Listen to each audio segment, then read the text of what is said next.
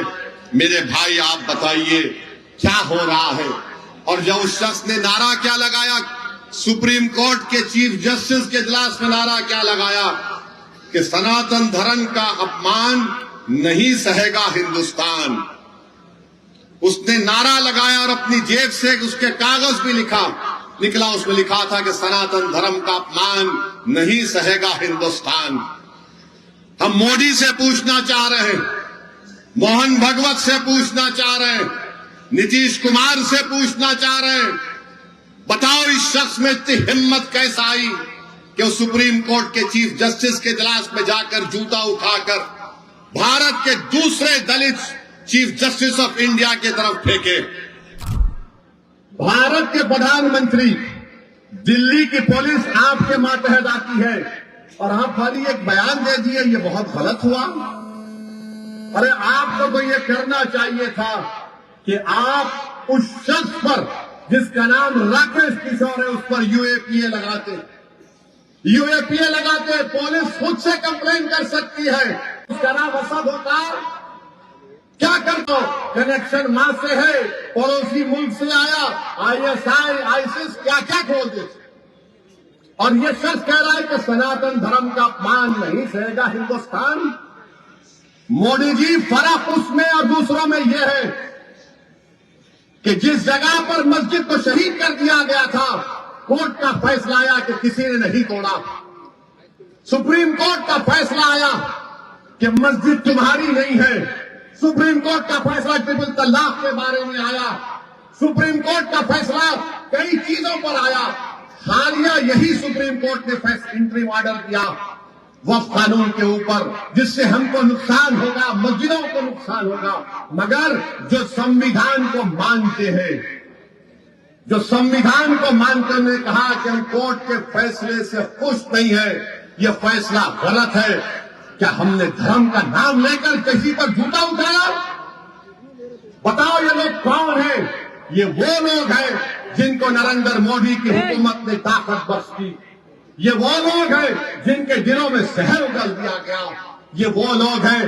آج بھی یہ راکیش کشور بولتا ہے کہ مجھے کسی چیز کی پرواہ نہیں ہے،